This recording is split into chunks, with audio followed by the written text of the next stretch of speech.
sa ginamit Ay, natin. naman, pare! Ano? Siya kung papasin niyo, sobrang unique ng ang float ng lemonade dahil meron tayong mga butterfly, Oo. may butterfly, At saka meron tayong Perry. Perry! tayo lang meron niya. Kaya bago pa lumipad si ate, simulan na natin to. Ako po si Nico. Ako po si Waki. At ako naman si Maui at siya si Lee!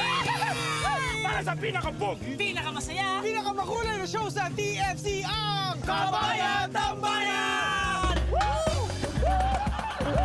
Sayaw ate! Sayaw ate! Sayaw ate! Sayaw ate! Bayan, tambayan, halina at sumama na lang.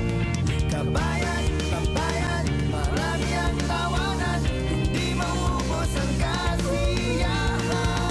Kabayan, tambayan, puno ng katuwaan, walang humpay na kagalakan.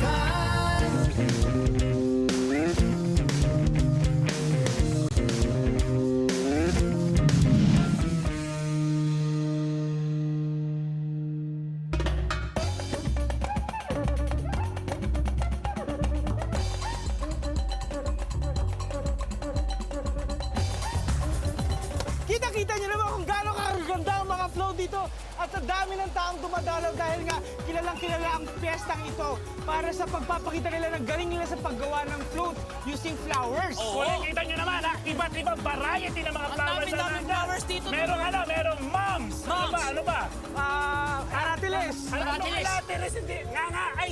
Hindi. Hoy, alam nyo, may pinakamalapit na flower na ako nakita dyan. Ano? Ayun o. Ano? Cauliflower. Cauliflower, hindi Hindi ba cauliflower? Ano yan? Pero Lettuce. pang-artistic pa rin, no? Ah, Ang ganda ng color combination. Oo naman. Planuhan eh. Alam mo kung bakit, Tol? Bakit? Kasi ang inspiration niya na, ang pinaka-reflection niya, Oh. yung isang malupit na painter, Tol. Painter? Sino? Si Claude Monet. Sabi ko na eh, kapatid ni Claude Van Damme Hindi yan. yun, Tol. Pinsan ni Claudine. Hindi rin.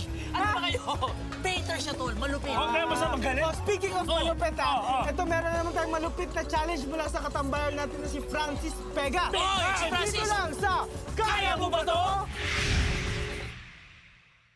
Oh, mga katambayers, dyan pala kayo, hindi kayo nagsasalita. Nandito tayo ngayon sa isang family day ng SPIS, isang school dito sa Riyadh, kung saan sila naman ngayon ang ating hahamunin sa ating challenge at titingnan kung kaya mo ba to.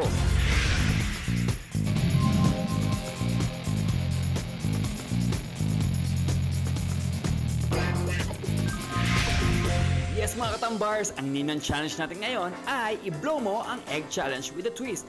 Meron tayong 4 na challengers. Ang gagawin lamang nila ay mag-uuna ang hipan ang nilagang itlog from the other side of the table. Then babalatan, kakainin at pagkatapos noon, ilalabas ang dila katunayan na naubos silang itlog. Kung sino ang unang matapos, ang siyang panalo. Yes mga katambars, let's meet our challengers. Challenger number 1. Hi, I'm Miguelito, Starry from Santa Cruz, Laguna! At challenger number 2. I'm Billy Jane C. Torres from Nueva Vizcaya! At syempre, challenger number 3. I'm Lisa Manalo from Caloocan City. At papauliban, challenger number 4. I'm Ronnie from Nueva Vizcaya! Kaya naman, ang tanong ko sa inyo mga challengers, kaya nyo ba to? Kaya, simulan na natin to. Ready, set, go!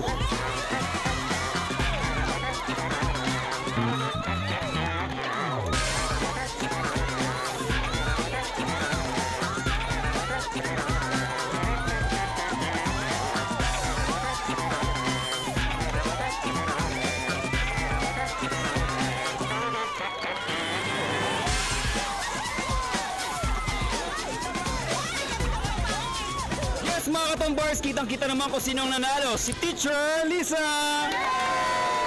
At dahil dyan manalo ka ng limited edition, TFC Mug! Yay! Congratulations! At syempre, pwede po kayo bumati?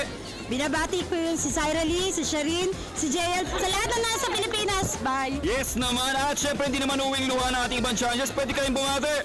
Binabati ko yung pamilya ko sa Pilipinas, Santa Cruz, Laguna! At syempre, challenger number 2, pwede kayong Binabati ko ang Torres family, asawa ko at ang anak ko nag-birthday kahapon. Love you! At syempre, di pa pauli ang ating challenger number 4, bakit? Binabati ko lahat ng taga-Aritaw, Nueva Vizcaya, mga parents ko. Yes mga tambars, muna naman pinatunayan ng ating mga kababayan dito sa Riyadh na wala silang uurungan pagdating sa mga hamon nyo, Cardio Boys. Kaya naman, ako si Francis Pega, ang inyong katambayer para sa Kabayan Tambayan!